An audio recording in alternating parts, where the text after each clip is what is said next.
All right, first, the story of the purchase and the construction of 450 Terrace Drive, Snowmass Village, Colorado, 81615. I purchased it with my business partner, Christine, who's my mother, who's also an appraiser, real estate developer, designer, has master's degrees. I mean, just done it all.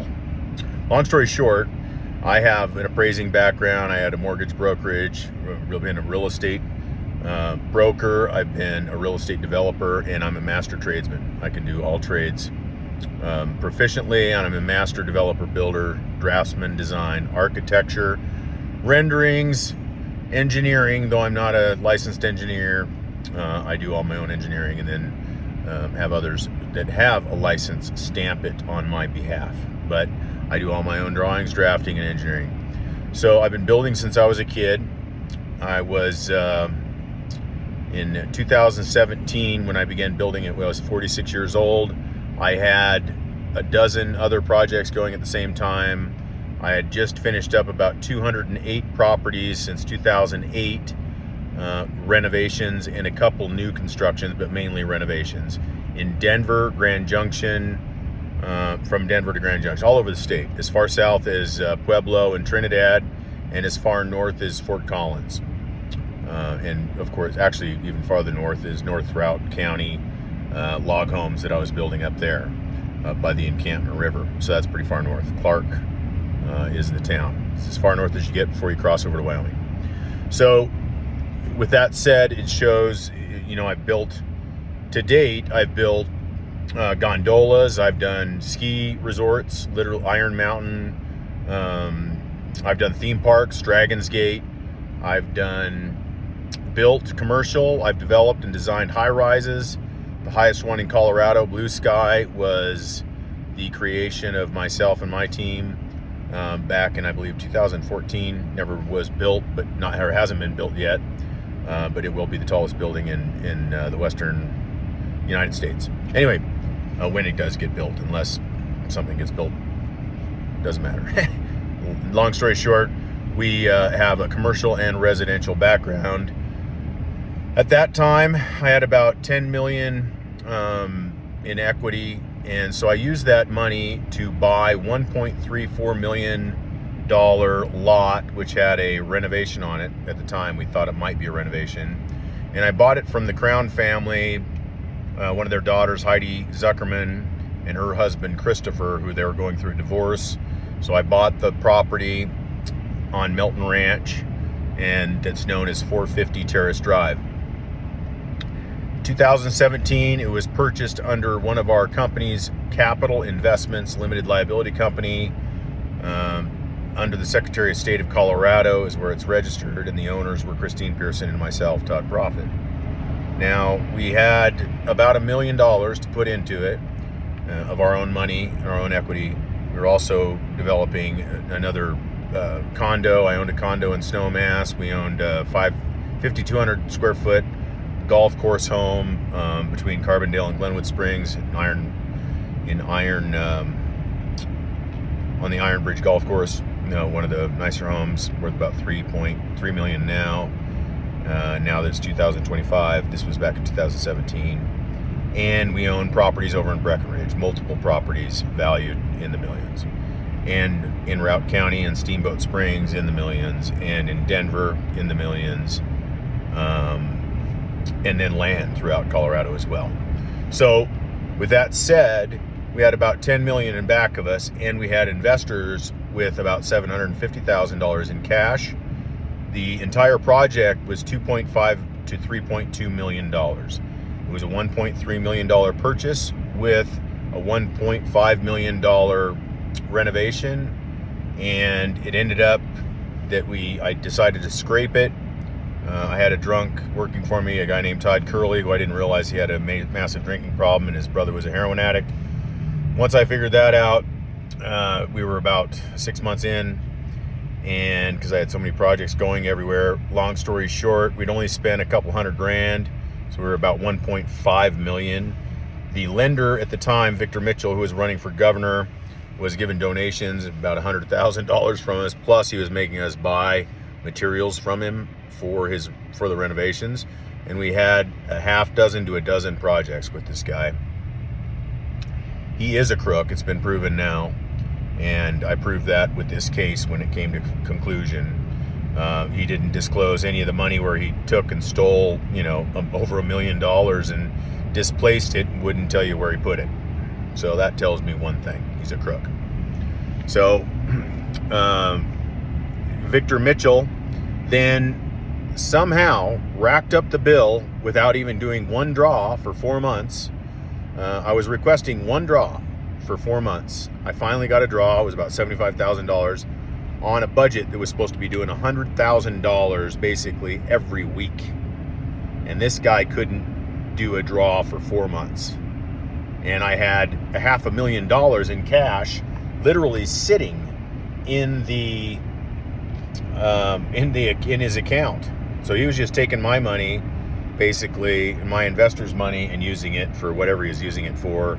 Then he pumped a $3.2 million price tag on it, which ended up $3.9 million, and I had to cash him out $3.9 million. My attorney at the time, Neil Janeja, I threw 30 grand at that guy, and he didn't get anything done other than charge up a bill.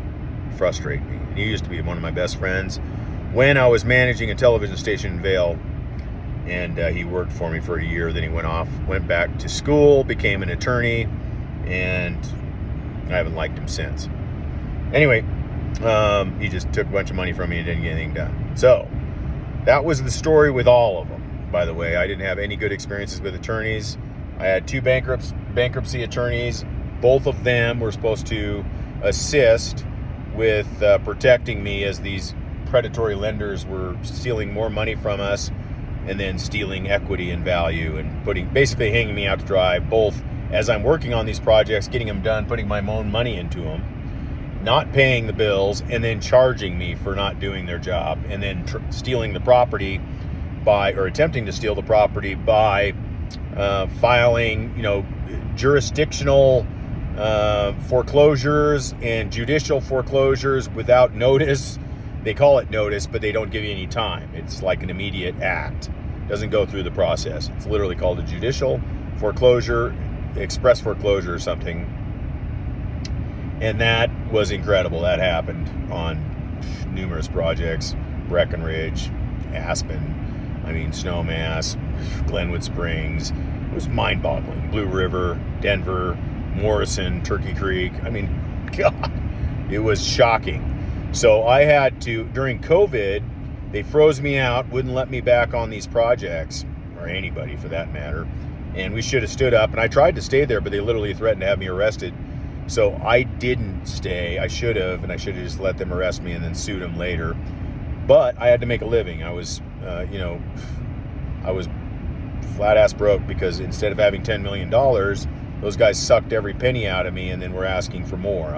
I had hundreds of thousands of dollars a month in supposed interest payments on the money that they basically borrowed to me. That was my own money. I learned later. What I've learned now is that it was all totally corrupt. They literally used my credit line, my credit, my money, my trust to loan me money that I had to make payments on a unilateral contract with me as the borrower and the lender. And then they just stole as much as they could and literally buried me as deep as they could and tried to kill me through stress and strain. And same thing with my family and the people that worked with me and for me. So my cousin, it's been insane what I've learned. And what I've learned is this.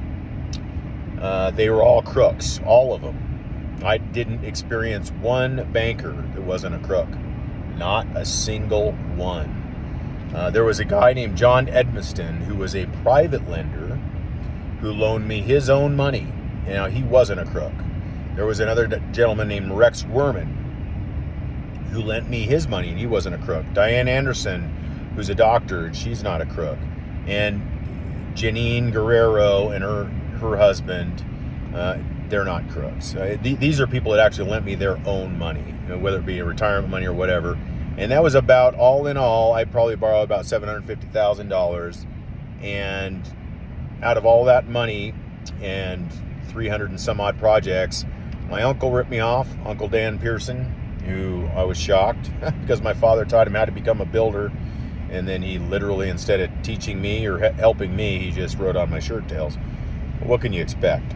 I ended up going to prison because I was trying to make money for his mortgage that he borrowed from another guy, a guy named Brooke Pfeiffer, who is an engineer. And Dan was using his money to loan to me to buy houses so he could be the realtor on them so that he could flip them and then become the realtor of the year or whatever he became with all those flips that we put in his pocket. And then instead of helping me out when I was stretched and strained through all of this, they were demanding I either get them money for the mortgage on the house that was an investment that we were all invested in. I had to pay the mortgage because I was living there, and I needed to get them paid or they were going to boot me out and sell it out from under me while I had, a dozen projects going on that they're making money on. Looking back, I see the absolute ridiculousness of it all. But the bottom line is, nobody stood up except for my mother and my friends, Jason Thompson and, Jeremy Rule and some tight family members, John Pennington. But there's very few people who will stand by your side when you're hemorrhaging. If they can't suck your blood and get some money from you, and the greed train starts to slow down, they will try to squeeze every nickel out of you. And then if that doesn't work, they'll just bury you and go on to the next person. It's literally like vampirism. But it's been a good lesson for me. With that said, in 2018, I got back on that project at Snowmass. I tore it all down, and I decided to do new construction. I refinanced it. Instead of a $1.2 million renovation, it was going to be a $2 million new construction build. And all in, it should have been about $3.2 million. 3.4 at the tops, right? I estimated it would be worth at least $4.5 million. It was worth $8. It's now worth $11. So I was correct. And I built it twice. The reason why I built it twice is because Todd Curley was still helping me, and he did the foundation. He screwed up the foundation, so I tore it all down and started again, but I didn't go over budget. I never even spent $1 million, to be quite honest with you, on the actual budget when I was supposed to have $2 million to use. We put $1 million of our own money into it. The predatory lenders just sucked it up. They never lent us the money. They cooked the books, and that's what they do. So when I filed the lawsuit, and I was trying to get to them since 2019, I refinanced out, got rid of Victor Mitchell. I knew he was stealing from me and I couldn't prove it. And then I got in bed with a lady named Corinne Corden and her son, and they ripped me off right out of the gate. They had this fake company called New Millennium. And New Millennium said, we can't close unless you give us $41,000. This was the day of closing. This is 2 days after I said, hey, let's do a loan. They said, yeah, no problem. Then all of a sudden I get a call. It was her son, I think. The son that flew out and said he could loan me the money. And they said, oh, no, well, they knew what predicament I was in. So they tried to fluff it off. Well, don't pay it then. Just, we'll get you on the next project. They knew very well and clear that I couldn't wait till the next project. So they pushed another $41,000 out of the blue, a company that doesn't even exist, I'd never heard of before, and paid it. $41,000 right off the top. Then they kicked me out. They tried to remove me from the project and put in their own general contractor, which I refused. Called the police. We had an issue with trespassing, everything else. That kicked it off right out of the gate. Then COVID did get me removed off the project. That's when they did their jurisdictional and judicial foreclosure without any consent, timing, notice of election and demand, nothing. Just immediate foreclosure, quick claim deed into the sheriff's deed into their name. Terrace at Snowmass LLC, a company that I don't think it even has a registered agent that is a living person. It's just all fake. All fraud. I demanded from DeSalvo, the sheriff, information and his bonding information. There was no bond. There has to be a bond. I demanded from the judge the paperwork that somehow gave them the right to do this. They just denied me. They didn't even talk to me. They just ignored me. And then I called John Harp, texted John Harp, emailed, certified mail, registered mail, FedExed everything to this supposed person that was in charge of the company that supposedly took over the company that somehow took my ownership from my company without my consent, without a nickel or even a penny of consideration for $4.5 million of valuation and $3.5 million of actual cash. Nothing. That went on for years. The courts ignored me, everything, just a black hole of money and time and energy and effort. So from 2019 to 2025, this went on. In December, actually, of 2024, I began to work with the federal postal court and learn about quantum parse syntax grammar on the fraud that is perpetuated through grammar and syntax, and learned law inside and out as much as I could. I studied 10, 12 hours a day while driving, constantly. Still doing that to this day. And I drafted my own writ of de novo, drafted my own Quaranto complaint, and I sued. And that came to fruition July 1 of 2025. I won my case, as they are all in complete and total fraud, and there is 70 pages which have established this fact. So here we are.